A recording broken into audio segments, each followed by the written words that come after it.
0 seconds. The 2011 super outbreak is the benchmark for tornado catastrophe. 360 confirmed tornadoes across the eastern United States in a single day. It was the largest tornado outbreak in recorded history. This event is larger. A massive, unstable air mass stretches from the southern plains into the deep south. Supercells are already rotating across Oklahoma, Texas, and Arkansas simultaneously. Over the next 24 to 36 hours, the atmosphere will produce as many as 1,000 tornadoes. 6 of them will become EF5s. The corridor of destruction will run from the southern plains through the Mississippi Valley and deep south into the Tennessee Valley and Appalachians. The first funnels are reaching the ground now, 1 second later. Several tornadoes touch down at once. Tornadoes form almost simultaneously across central Oklahoma, North Texas, and western Arkansas. Some are narrow rope funnels. Others widen rapidly beneath mature supercells that have been rotating for hours. One Oklahoma storm develops an enormous velocity couplet almost immediately, the kind of radar signature that means the tornado on the ground is already exceptional. Storm chasers split toward different targets, assuming they're dealing with an unusually active afternoon. A team setting up cameras near the Oklahoma storm doesn't yet realize it's about to become the first EF5. Farmers outside town watch debris rising into the circulation before the funnel itself is fully visible against the green-black sky.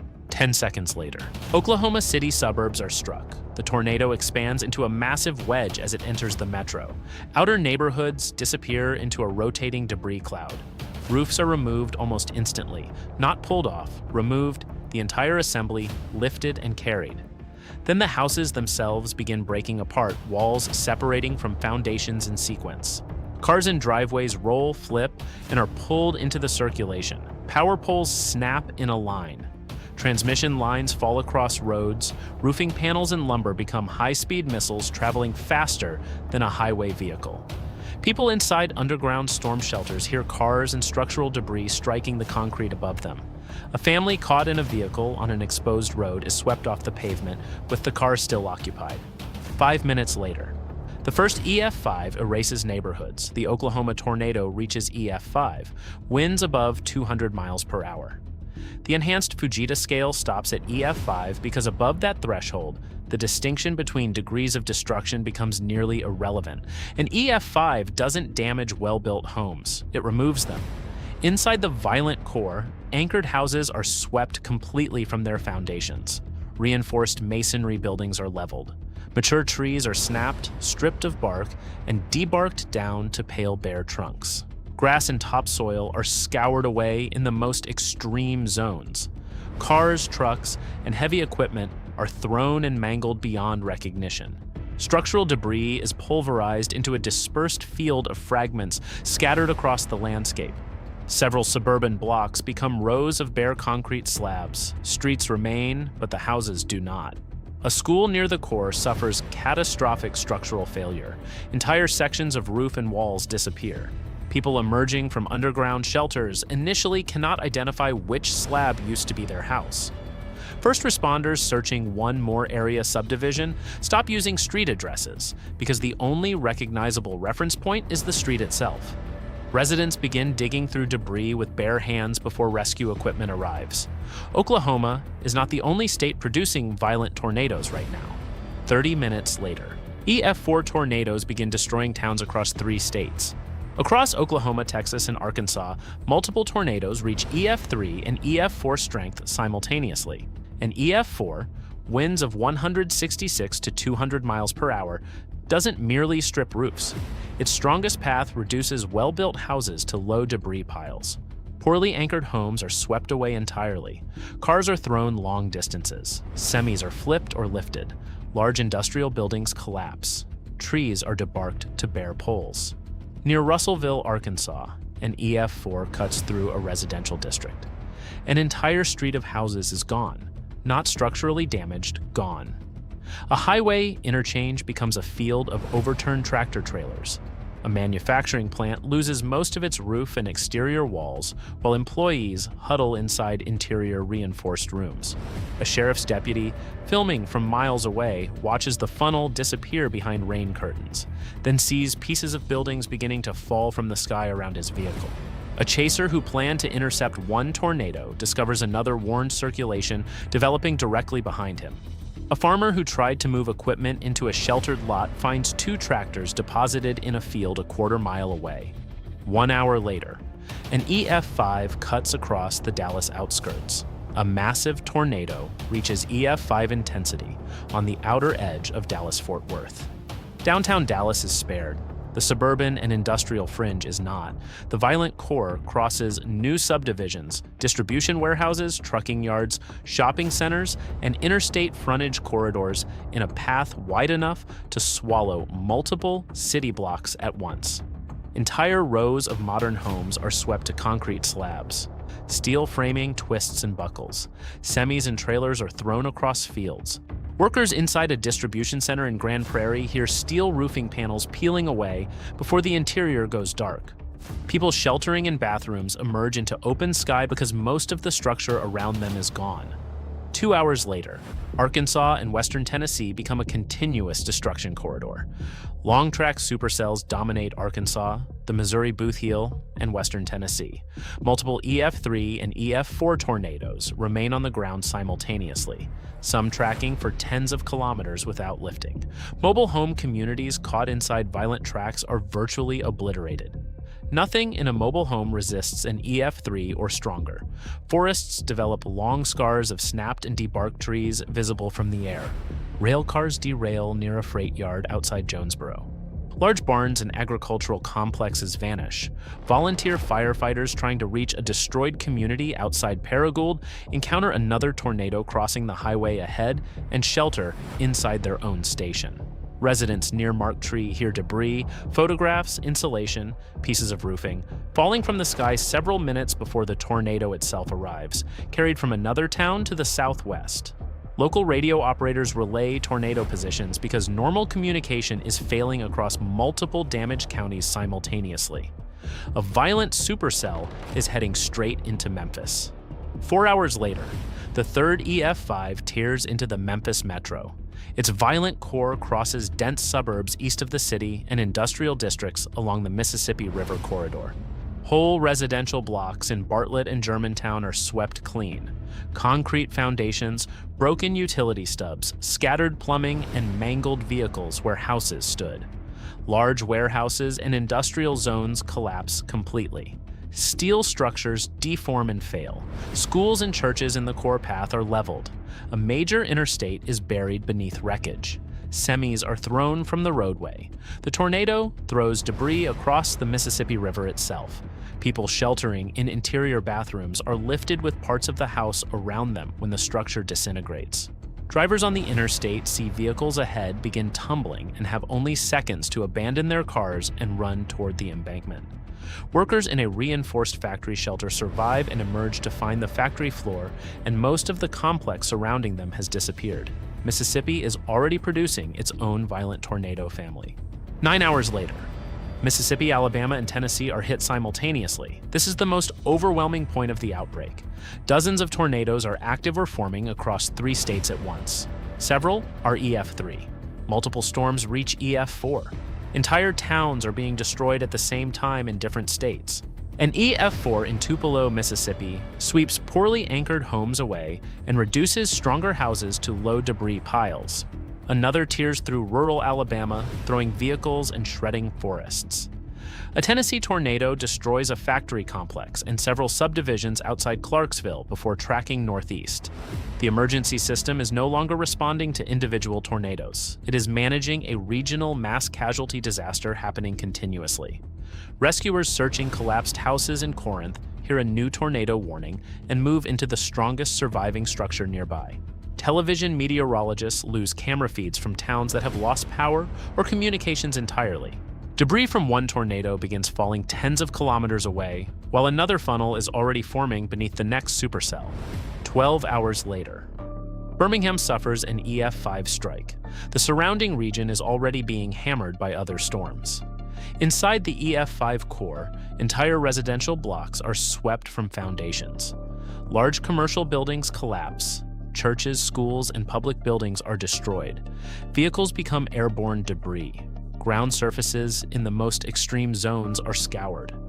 The tornado carves a broad scar through neighborhoods and commercial corridors in Bessemer and onto the city's western suburbs. People sheltering beneath stairwells hear the building above them disintegrate section by section. A news helicopter filming from far outside the circulation captures roofs and vehicles orbiting inside the debris cloud. Emergency rooms already treating victims from earlier tornadoes receive another mass casualty wave before they've finished triaging the first. Night is arriving before the outbreak weakens. 16 hours later, violent tornadoes continue across northern Alabama, Tennessee, and Georgia after sunset. Power outages stretch across entire counties. Most tornadoes are wrapped in heavy rain. Lightning provides only momentary glimpses of funnels before they disappear back into the dark. Sirens fail in some towns because power and communications were destroyed hours earlier by earlier tornadoes. Hundreds of people are sheltering in schools, churches, and community buildings because their homes were already destroyed during the afternoon. Families put bicycle helmets and football helmets on children before moving into interior rooms. Storm spotters are reporting tornado positions by sound and power flashes because they cannot see the circulation. Rescue crews working through earlier debris fields keep helmets on because fragments from new tornadoes are falling into zones already destroyed hours before. The sixth EF5 is forming in the darkness. 18 hours later. A nighttime EF5 erases communities across northern Alabama and southern Tennessee. The final EF5 becomes a massive rain-wrapped wedge moving through the dark. Many people never see it at all. The violent core hits communities across northern Alabama and into southern Tennessee. Anchored homes are swept clean. Heavy farm machinery is mangled and displaced. Forests are reduced to rows of broken, debarked trunks. In the most extreme damage zones, structural debris is so finely scattered that entire properties appear scraped from the earth. In Scottsboro, Alabama, and communities just over the state line in Tennessee, a majority of structures in the core path are destroyed. A family driving toward a reinforced shelter is caught by the circulation. Their vehicle is lifted from the roadway and carried into a field. People who survive use lightning flashes to understand the scale of the destruction because the entire region is blacked out. Some cannot find neighboring houses because there are none left standing. The 6 EF5s are finished. The outbreak is not. One day later, EF4s continue destroying communities farther east. The storm system reaches Georgia, eastern Tennessee, Kentucky, and the Appalachian foothills. The peak EF5 phase has passed, but violent destruction continues. An EF4 tears through Dalton, Georgia, destroying large sections of housing and industrial buildings. Another cuts across eastern Tennessee, shredding rural communities and factory sites. Tornadoes reach the foothills of western North Carolina. The terrain doesn't make the outbreak harmless. It makes the destruction harder to reach afterward, with fallen trees and washed-out roads blocking access to injured residents. Residents watching Alabama disaster coverage suddenly receive warnings for their own counties and hear debris beginning to strike rooftops before they've processed the change. Utility crews moving east for power restoration are forced into shelter as fresh supercells cross their route. Mountain communities discover that getting heavy rescue equipment to destroyed areas takes twice as long as on flat terrain. 36 hours later. The largest tornado outbreak in history finally ends. The last major supercells exit through the Carolinas and the Southeast. The final numbers exceed anything previously recorded, somewhere between 700 and 1,000 tornadoes, 6 EF5s, roughly 20 EF4s, dozens of EF3s, and hundreds of weaker tornadoes. The damage map stretches from the southern plains to the Appalachians in a web of scar lines, some narrow, some stretching for 100 kilometers or more. Deaths number in the thousands. Tens of thousands are injured across the corridor. Hundreds of thousands of homes are complete losses. 3 days later. Search and rescue is still active across multiple states. Teams are still working through collapsed schools, apartment buildings, factories, subdivisions, rural homes, and mobile home parks simultaneously. Some rural communities were so thoroughly destroyed that roads had to be physically cleared before heavy rescue equipment could enter. FEMA, state agencies, and National Guard units are operating across 7 states at once. Temporary field hospitals support damaged local hospitals. Rain falls across some debris fields, turning open foundations into muddy pools and complicating search operations. Farmers use tractors to clear roads before state equipment arrives. Drone pilots map destroyed neighborhoods so rescue teams can assign search grids without getting lost in a landscape with no landmarks.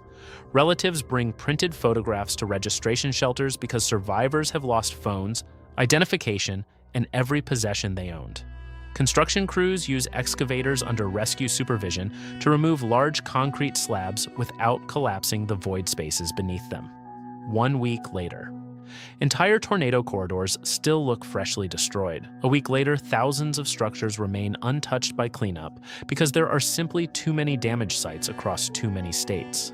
Across Oklahoma, Texas, Arkansas, Tennessee, Mississippi, and Alabama, the landscape contains the same scenes repeated hundreds of times: bare residential foundations, erased mobile home parks, flattened industrial districts, snapped forests, destroyed transmission corridors, schools and churches reduced to debris fields, cars crushed or wrapped around trees or deposited far from any road.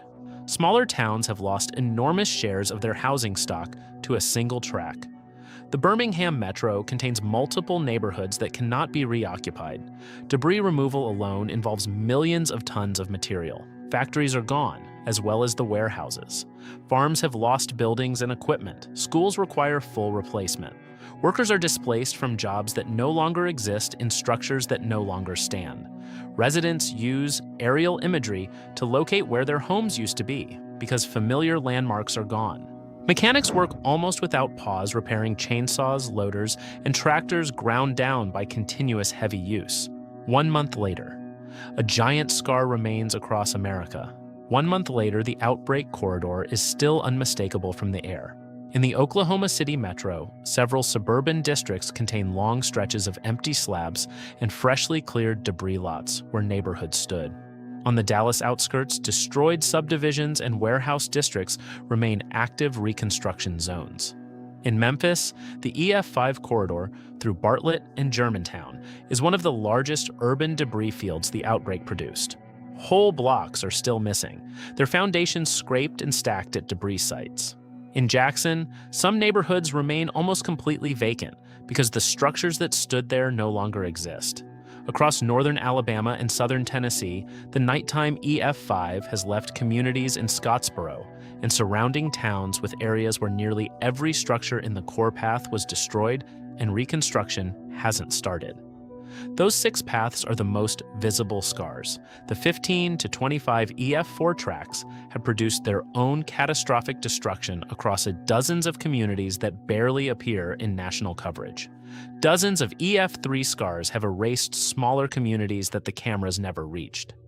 The country is not recovering from 6 tornadoes. It is recovering from hundreds of separate disasters laid across one enormous corridor, again and again and again, for more than a day.